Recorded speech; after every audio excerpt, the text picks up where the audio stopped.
Mr. Linton has a vision to be a balanced individual by continuously improving and sharing knowledge and experience while honoring human responsibilities.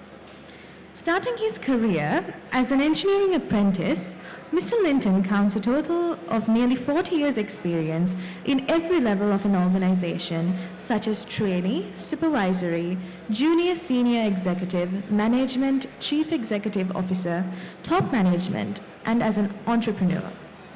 Areas covered during this period are engineering, manufacturing, quality assurance, general management, business development, property development, project management, contract management, and training and educational work in prestigious organizations in Sri Lanka. He has upgraded his knowledge with a Master of Business Management, diplomas in Business Management, and in Industrial Engineering. Executive Development Program Residential in Technology Management at the Maastricht School of Management in the Netherlands, and followed the Council of Engineering Institutions, London Part 1 and Part 2, through the Institute of Mechanical Engineers.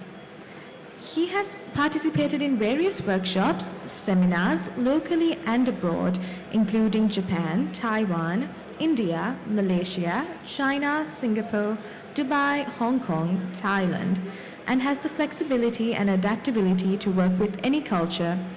He is a certified environment management and food safety certification consultant.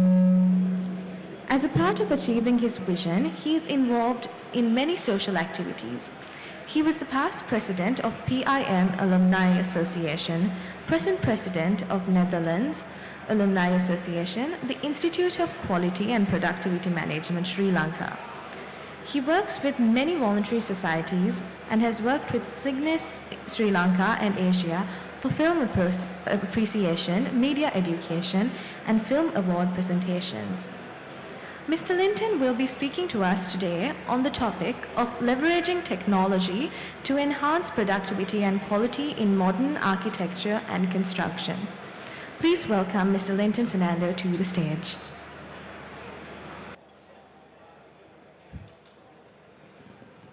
Good evening, ladies and gentlemen. First, let me thank the Institute of Architects for giving me this opportunity to share my knowledge with you. And in fact, I think the earlier speaker, Professor Vijay Sundara, gave a very good background on what and who is a polymetric architect.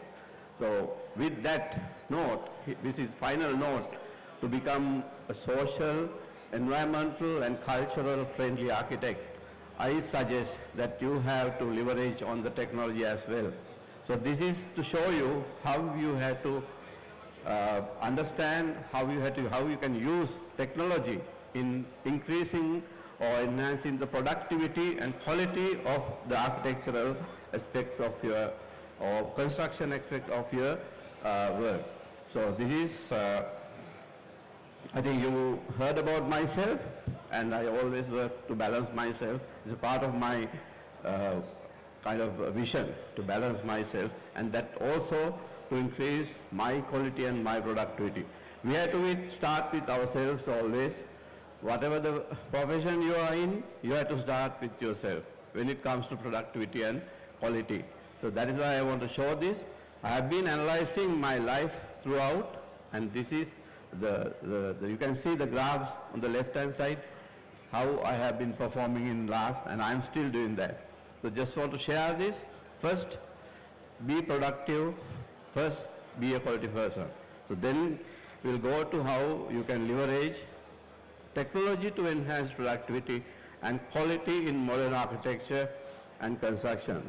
So during this 15 or 20 minutes, I'm going to talk to you about productivity and quality in relation to architecture and construction, and also relevance of these emerging technologies of your quality and productivity improvement methods and the use of technology. And I'm not going to talk in kind of, very specific, kind of very expanding the topics, but I am going to introduce you what you have to understand, what you have to learn, what you have to be aware of with regard to technology. And when it comes to our work, we always try, if now from now onwards I'm talking focusing my speech towards architecture and construction. So when we are thinking of all these aspects, we always try to build a better place, faster, of course economically, and of course more sustainably, very simple terms, right? And finally, we have to minimize the waste from the projects we are doing. So are we minimizing waste? Because I'm talking about productivity and quality. The productivity is minimizing waste, and the quality comes, again, I will come in the next one. What is quality and productivity? Because if we understand certain things, you know,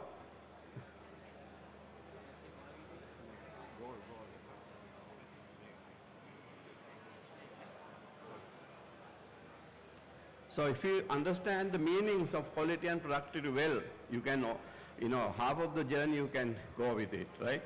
So when you say lean is zero waste, now the quality from the inception, it was evolving. Initially it was quality controlling. That means sometimes they identify, rejects and then rejected. Then it came, next step was quality assurance, and then ensured that there is no reject going on like that, but still there are rejects. And then it came to total quality management, then company-wide quality management. The other step, then quality management systems. Is not only one area of the organization, or you have to look into the total quality management system. And now it has evolved to zero waste. No waste means no rejects. In very short terms, it's called lean principles. We are working towards zero waste. So that is the quality concept at present, zero waste. So if you know what is lean, it's the definition of lean itself shows you what is lean. So if you can really read what you have here, the red color words, if you want I can explain in Sinhala even. Practice of that considered the expenditure of resources for any goal. Very clearly you have to understand expenditure of resources for any goal. The use of your resources to achieve something other than the creation of value for the end customer.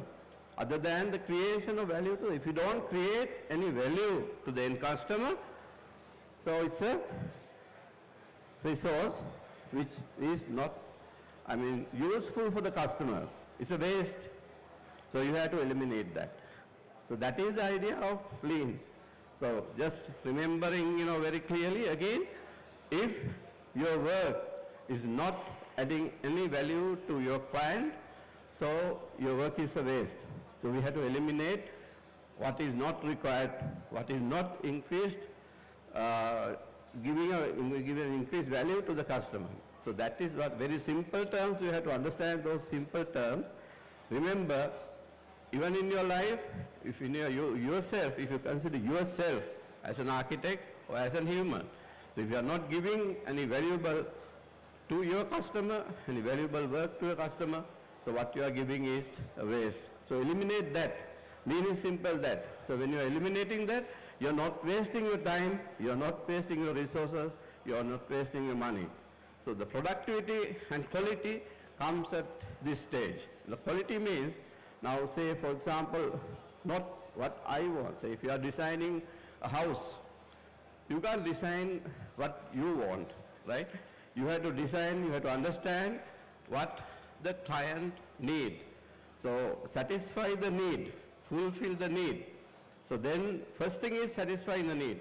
So that is where quality stands. How to satisfy the need. And the productivity comes how to satisfy the want. Fulfill the need is quality, satisfying the want is productivity. So there are many ways of satisfying wants, especially if say, I'll take an example of a client who needs a house, right? What is the house? Why the client needs a house? The client needs shelter. Shelter is the basic need of the client is shelter.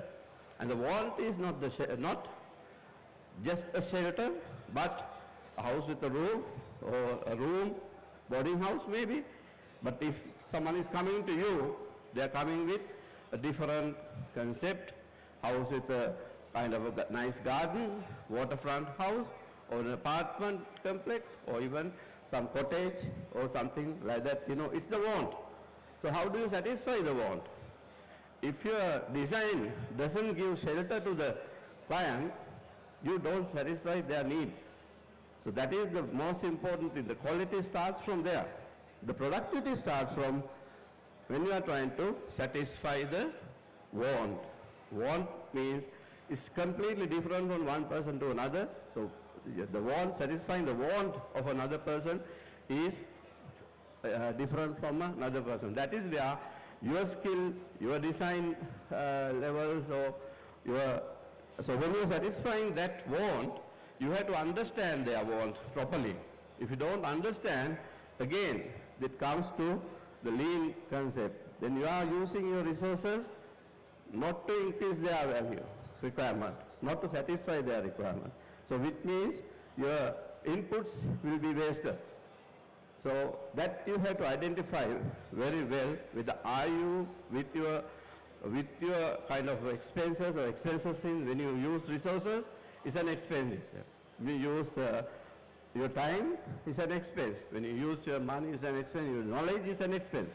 So are you using your time, use your knowledge, whatever the things you have, are you using it to increase or add value to the customer? That means, are you satisfying the want of a customer or no? So if you are satisfying a need only, just shelter, that's enough. The quality just okay. But productivity doesn't come with that. Productivity comes with satisfying the want. So productivity, if you say, is in mathematics, it's output divided by input. So output value, input value. Always the output value has to be much higher than the input value. So on that context, as an architect, what is the input and output? What is the input you get? What is the output you give? So deciding house, I'm just taking this example, house or even a commercial property or even any other building or any other environment. I must say environment, right? And I think earlier Professor Vijayasundar mentioned is you have to be very, polymatic, that means social, environmental and cultural person. So understand everything, but that's very much required. But now with the recent developments, are you ready with technology also? Because there are so many things available, technology to make your life easier, much easier, without wasting your time unnecessarily on unwanted things, without wasting your valuable brain in thinking of other technological things. So I will let you know what are the things available. Coming back to about technology now. So this is about quality and productivity, how it relates to the discipline of architects and construction. So think always eliminate waste. Eliminate waste. When we become zero waste, and the quality will be okay. And finally, productivity also you have gained. So that is something you can applicable in your profession, in your personal life, and also in your social life. And in coming to technology, if we take the latest things available, this gentleman called Alex, he has found out in January, last month, he put out this paper and identified major trends in 2025, 11 trends he identified. And these are the 11 trends. I'm not going to discuss everything, but we will be going into details in certain things, where the important things. If you just go through project management software, you are almost, I think, already aware, which makes things easier when you are managing a project without, like wasting a lot of, clerical time, a lot of supervision time, a lot of other involvement. You can easily use those project management software. Those are, of course, simple things. And actually, when you are looking at these 11 areas, they are coming from different areas: IT, engineering, technology, art, even science, medical, even building information system, printing. So every area it comes in. So like it's actually polymatic. Polymatic is on the other hand, integration of various professions. integration of various professions. So this has so many professions involved in this. So you don't have to be an expert in all these things, but you have to understand whether these things are there and how can I use this to improve my productivity and the quality of the work I am doing. So that is what is important. So the virtual and augmented reality, you know what is virtual reality? You can create, virtually you can create any environment. So with those glasses and with those equipments, you can go to a different world. You can say, if you design something, you can go to the expert in virtual designing, someone, you don't have to do it personally. You can go to someone and get it done, and you experience your own design before you go to the client. If there are any mistakes, augmented reality, you create, use this atmosphere and create digital layers in that. Understand how you can differentiate, remodeling places, you can understand very easily with all these things. And generative AI, chat GPTs are available. Now there are possibilities of, now mostly chat GPTs are available, AI, artificial intelligence available from the data they have. They will analyze with the information they have and then they will give you an answer. But here generative AI means there are chatbots or even various AI platforms where you can get results even after analyzing, was considering your various other, if you input various other factors, they will analyze everything, even they will predict most of the, even they can generate images, they can generate videos, they can generate text, anything. So see how easy you can plan, how easy you can concentrate on your work, on your architectural design work when you are using and thinking of technology. Then conventional robotics and automation. In Sri Lanka, I know it's very much less, but you go to Dubai and Singapore, you will realize how they are doing construction. Very much less is done at the site. Very much less. And you know, all these things are prefabricated, everything done outside, even like assembling a car in an automated factory. So think of those things, think of those are the things available. Blockchain technology. Now again, what is blockchain technology? A kind of set of data, say for architectural professions, you all can get together and have a set of data where everyone contributes with their, and you can use those data, the participants of the certain blocks can use those data, exact data, and it will maintain all the data, and of course it will maintain even the transactions, it will maintain. So that's the blockchain technology is used by many professions, especially in the medical profession. So if you want to see, if you want to check about the sickness, so they can, if you are one of the participants of that blockchain, you can go into that blockchain and see what has happened in the world related to the sickness and what are the solutions you can take. So like that, you know, so now I think earlier the professor just showed how you can get information, right? So this is a big way, and you can have, of course, security, data security, everything you can have. The digital twins, that means you can create your design, practical, completely digital model you can create. So you can see your design before you give it to the customer. 3D laser scanners, 4D simulations. So you can scan a product, scan a building, and you can build, do a 3D print with that. And do 4D means you add the time element. So that means if you want to build a building, you can build it with time, so that the project management, you can see at a certain time, certain period, you can build up to this level. After some time, you can build up to this level. So where you can understand the progress of the thing, you can pre-plan everything. Everything is very easy. It's related to mainly construction, right? And then BIM, building information models and 3D buildings. So building information models also, the architects have to combine all the other kind of facilities the building must have, or the environment must have. That means maybe electrical, plumbing, or various other facilities. So if you take one, this is something, very general term, what you can look into, because I know that during this time I can't explain everything, but I'll give you some idea of very important tools, especially now when it comes to the 3D printing, right? I think most of you all know about the technology, LiDAR. It's kind of a drones where you can send a drone with LiDAR technology, you can capture. Actually, it's not capturing a video, it's not capturing a photograph, it captures data. So it's not photographs, it's not videos, it captures data. Say for example, if you take, use a LiDAR drone here, right? It captures the place and it will give you the measurements of the chair. You can get the measurements of this chair even.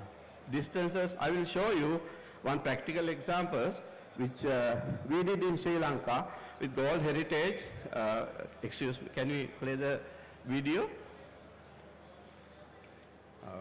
Can you play the video? I'll show you a video what we did practically. We did at the Gold Heritage Foundation for Gold Fort. It's a project, digitalization project. Actually one of your architect, Dr. Nilan Kure, was the chairman at that time, and I was involved in the management team, and we did the digitalization project at the same time. This, you can see how what type of wonders we can do with LiDAR. That means we can identify any place.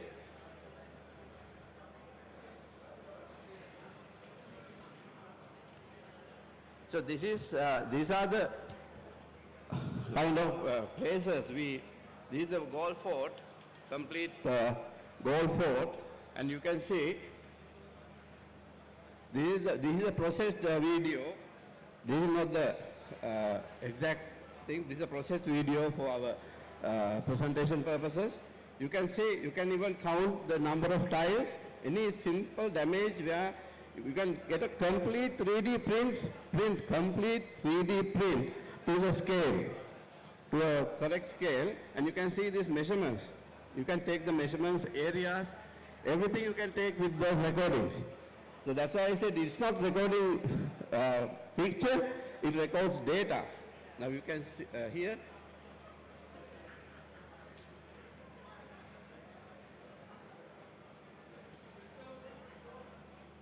And it took 2 days for us to do this recording.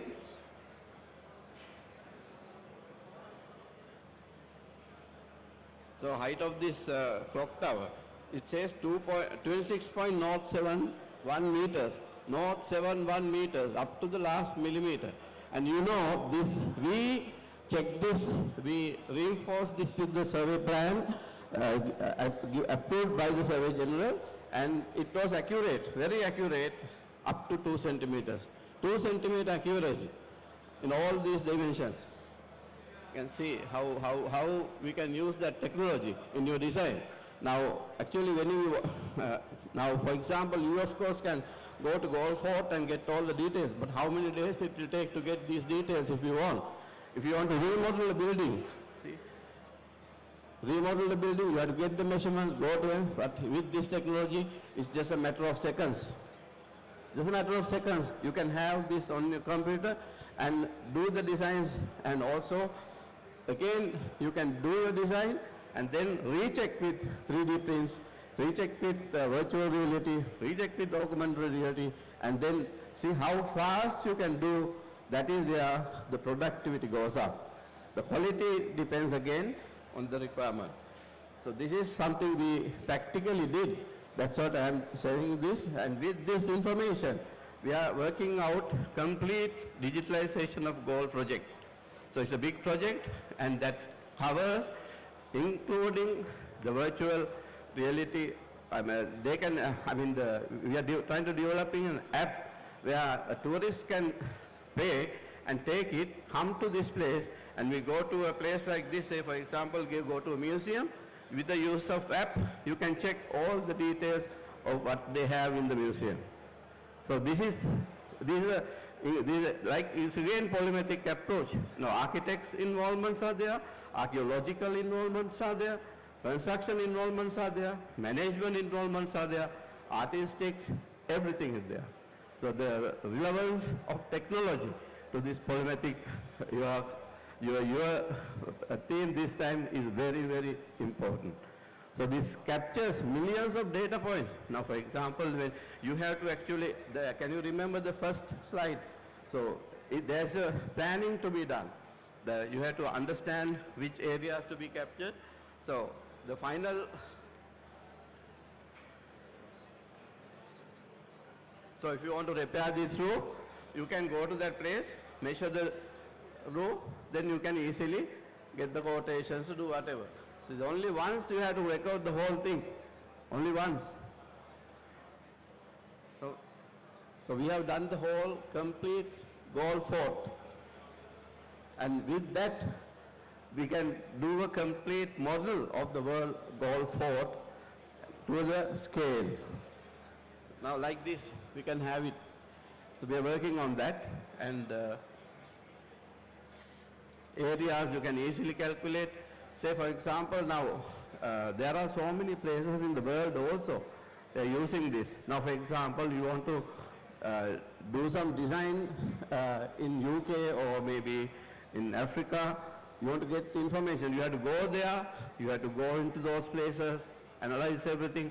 But if you can tell one of those organizations there, okay, get the LiDAR information, and without even going there, in front of your desk, you can see everything very, very in minor details even. In that one, you can see all the small defects, cover of, size of the manhole cover, everything is there. So see, this is actually, you don't need to know the technology there, but you have to understand is how to use this technology, how we can use this technology, how architects can use this technology in design. So understand, there are so many, if you go to these sites, now this is kind of a 3D printing. I think if you Google now, when you see this building was done in Russia, constructed in 24 hours. 3D printing, nothing, no people involved.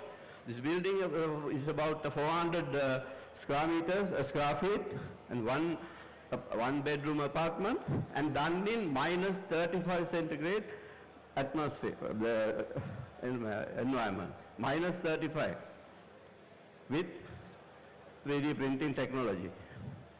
Of course, the doors and interior, just Google and see, I think 24-hour construction using 3D in Russia. You will get the complete set of videos related to this. You will see how they are using 3D technology in actual construction. And see, what you're thinking as architects, this house is a different model. So how are you, if you are to use the 3D printing, how can we change our designs? How can we be innovative? Now we have more time to think about those things rather than wasting your time in how to construct so this. There are so many technology available, so much of technology available in the other things. Now you can concentrate on building information modeling. So all these areas you can integrate, you can check everything, so you don't have to have, wait till they do and get information. Everything you can do. Those are very simple now. See, it has a cost, but at the same time, it has a value, cost and value, right? So with that, I talked about the augmented reality. Now, after you design, still, if the customer wants to enjoy your product, this is the best way. The customer you can design you can design whatever the things you have to do, even a house, a commercial building, even any environment, you can design. And if you do virtual reality transfer, so the customer can easily experience your product before building. After the building, if you have to, you know what's happening when construction. Sometimes you go there, this is not nice, break this. Again, what happened? It's waste. Minimizing waste, productivity, zero waste concept. So minimize waste, thinking of, so those, during the construction, when you do modifications, it always a waste. It's not productivity. It's not quality. Quality may be finally, the building is okay, finally the product is okay with the customer, the quality is okay, but the productivity, where the productivity has gone? Inputs. I have personally experienced when building houses, how many times the architect has to go there and tell them, don't do this, cut this off, break this off, do it this way, right? Because the client can't sometimes experience your design, because not everyone can read the drawings, not everyone can understand the 3D models we are producing. But with AR, VR, your customer can enjoy and you can experience the real product. So with all these things, you can be, of course, very productive, and with all these things will boost productivity and efficiency and enhance quality. And what I really want to understand, you to understand is that there is technology where we can use and we can concentrate our brains to improve our professional output. Our professional output, our architects or construction output, you have to concentrate. I think very, very correctly, earlier speaker, Professor Vijayan pointed out, you have to be polymetric. That means you don't have to be, expert in everything. But with using this technology, how easy to understand an environment. If you want to understand the environment, social of course you have to get in a different way, but if you want to understand the environment, go to LiDAR. Very easy. You have to get the complete environment to your desktop and do the design there itself. So think of those technology and be innovative. There only we can innovative, creative. Concentrate your minds on innovation, creation. So with that, you can go for a sustainable future. So work for zero waste. Understand the resources you use not to increase or add value. Resources you use not to add value. To the resources you use to add value to a product, yes, keep it. Resources you use not to add value, eliminate. So that is the zero waste. So that's all I had to present today. Again, I must thank the Institute for calling me today, and have a nice evening, and wish you success for this exhibition.